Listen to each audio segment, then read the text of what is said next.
Chers compatriotes, je voudrais commencer mon propos par adresser, au nom de la représentation nationale, nos vœux de plein succès à tous les candidats qui ont entamé aujourd'hui les épreuves du baccalauréat. Nous leur souhaitons beaucoup de réussite ainsi qu'un avenir à la hauteur de leurs ambitions.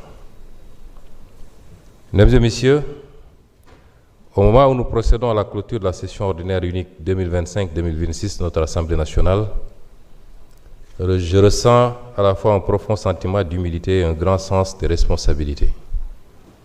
Il y a un mois à peine, la représentation nationale m'a confié l'honneur de présider cette auguste institution, prenant ainsi le relais de mon prédécesseur, M. Malick Ndiaye, à qui je tiens une nouvelle fois à rendre un hommage appuyé pour le travail accompli durant cette session.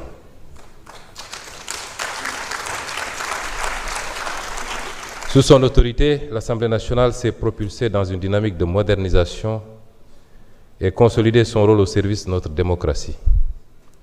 Je mesure pleinement la portée de cette continuité institutionnelle. Notre responsabilité est de préserver leur crédibilité, leur stabilité et leur efficacité au service exclusif du peuple sénégalais. Mesdames et messieurs, chers collègues, la session qui s'achève aura été particulièrement dense. Tout au long de ces mois de travaux, notre Assemblée a exercé avec responsabilité ses trois missions fondamentales: légiférer, contrôler l'action du gouvernement et représenter dignement le peuple sénégalais, notamment à travers l'évaluation des politiques publiques. Sur le plan législatif, l'Assemblée a examiné et adopté un nombre important de textes portant sur des secteurs stratégiques de la vie nationale: la gouvernance économique, les finances publiques, la justice, la coopération internationale, les réformes institutionnelles, le développement territorial ainsi que la modernisation de notre administration. Elle a également autorisé plusieurs accords internationaux destinés à renforcer l'intégration régionale, la coopération judiciaire, les investissements et les partenariats stratégiques de notre pays. Mais le bilan d'une assemblée ne se résume jamais au nombre de lois votées. Une loi n'a de valeur que lorsqu'elle améliore effectivement la vie des citoyens. Notre exigence sera désormais simple: produire moins de textes de circonstance et davantage de lois utiles, évaluées, applicables et réellement transformatrices. Mesdames et messieurs, chers collègues, cette session aura également été celle de profondes transformations internes. Nous avons poursuivi la modernisation des méthodes de travail parlementaires. Les commissions permanentes ont renforcé leur capacité d'analyse. Le suivi de l'exécution des lois a connu des progrès appréciables. Les mécanismes d'évaluation des politiques publiques commencent progressivement à s'installer dans nos pratiques. La digitalisation de plusieurs procédures parlementaires ainsi que la création de la chaîne parlementaire ont permis d'améliorer l'efficacité administrative et la traçabilité de nos travaux. Nous avons également engagé une réflexion ambitieuse sur le renforcement des capacités des députés et de l'administration parlementaire afin de doter notre Assemblée d'une expertise toujours plus solide. Le Parlement moderne ne peut plus être uniquement un lieu de débat. Il doit être un véritable centre d'intelligence publique capable d'éclairer les décisions nationales. Notre mission de contrôle n'a pas été en reste. Par ailleurs, les séances de questions d'actualité, les auditions en commission, les missions d'information ainsi que les travaux de suivi budgétaire ont permis à la représentation nationale d'exercer pleinement son rôle de contrôle démocratique. Cette dynamique devra et va être amplifiée. Ce contrôle ne constitue nullement une opposition systémique à l'action gouvernementale. Il représente au contraire une garantie de bonne gouvernance, de transparence et de redevabilité. Enfin, dans une république moderne, gouverner signifie accepter d'être évalué. L'État ne peut plus se satisfaire de mesurer uniquement les moyens engagés. Il doit mesurer les résultats obtenus. Chaque franc public doit produire un impact réel sur la vie des populations. C'est aussi cela la rupture. Mesdames et messieurs, chers collègues, la diplomatie parlementaire a occupé une place importante durant cette session. Notre Assemblée a poursuivi une présence active au sein des organisations parlementaires régionales et internationales. Elle a participé aux travaux de l'Union interparlementaire, du Parlement de la CEDEAO, de l'Assemblée parlementaire de la francophonie, de l'Union parlementaire africaine, ainsi qu'à plusieurs rencontres bilatérales avec des parlements partenaires. L'organisation à Dakar de la 85e session du comité exécutif de l'Union parlementaire africaine a constitué l'un des temps forts de cette diplomatie parlementaire, illustrant la place croissante du Sénégal dans les grands débats continentaux.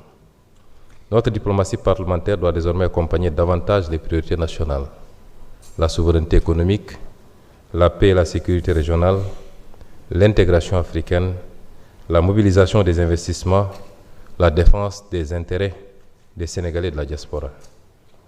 Nous devons faire du Parlement un acteur reconnu du rayonnement international du Sénégal. Mesdames et Messieurs, chers collègues, l'Assemblée nationale dispose d'un mandat constitutionnel qui lui donne les moyens d'apporter aux citoyens une information factuelle sur plusieurs dimensions de la vie nationale. Rendre compte de son travail au public, partager sous des formes digestes les données qui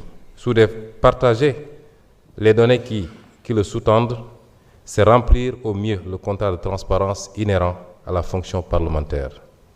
C'est pourquoi nous allons nous doter de nouveaux outils à cet effet, qui doivent être conçus comme un service institutionnel rendu aux souverains sénégalais, dans sa diversité, crédible auprès des citoyens indécis ou dépolitisés, mais aussi des partenaires institutionnels.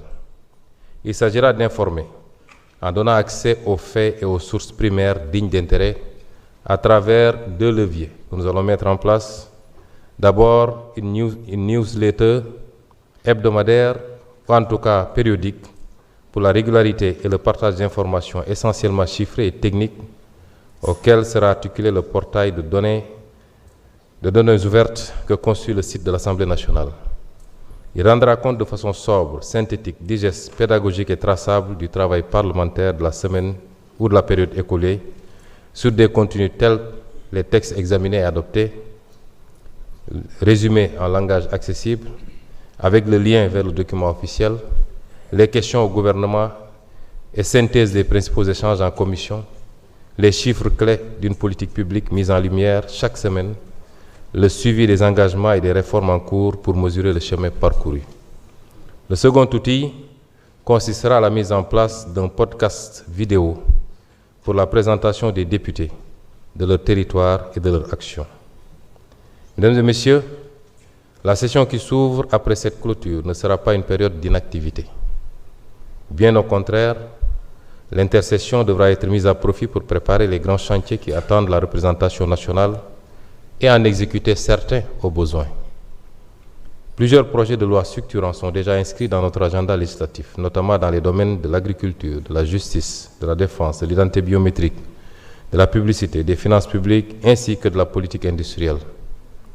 Nous devrons également approfondir les travaux préparatoires relatifs, notamment au renforcement du contrôle budgétaire, à l'évaluation des politiques publiques, à la modernisation du règlement intérieur, à la poursuite de la transformation numérique de l'institution, au rapprochement entre le Parlement et les citoyens. Notre ambition est de bâtir une Assemblée nationale plus ouverte, plus transparente, plus accessible et davantage tournée vers les préoccupations quotidiennes des Sénégalaises et des Sénégalais. Chers collègues, au-delà de nos appartenances politiques, nous partageons une responsabilité commune et le peuple nous observe. Il attend de nous de la hauteur, du sérieux, du respect mutuel et un engagement constant au service de l'intérêt général. Nos débats peuvent être vigoureux, nos convictions peuvent diverger, mais notre attachement à la République doit toujours nous rassembler. Les Sénégalais nous ont accordé une confiance immense. Cette confiance n'est pas un privilège, elle est une obligation. Ils attendent de nous moins de postures, moins de conflits inutiles, moins de calculs.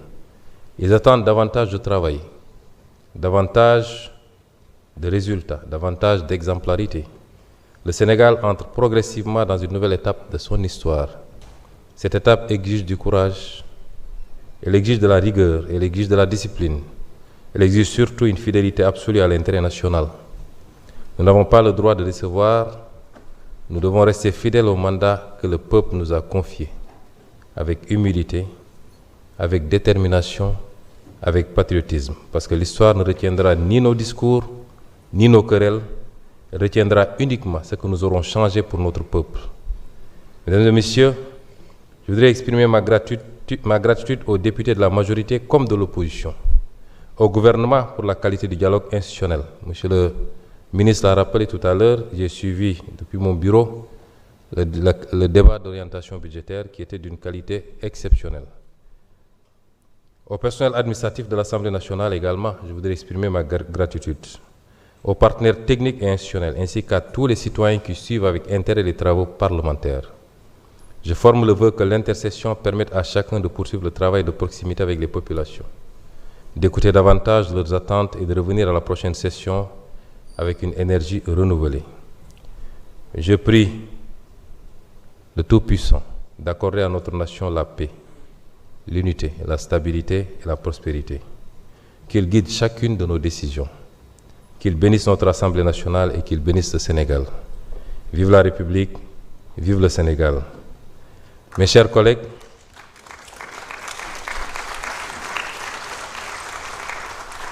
à présent, conformément à la disposition de l'article 4 de notre règlement intérieur, je déclare close la session ordinaire unique 2025-2026 de l'Assemblée nationale. La séance est levée.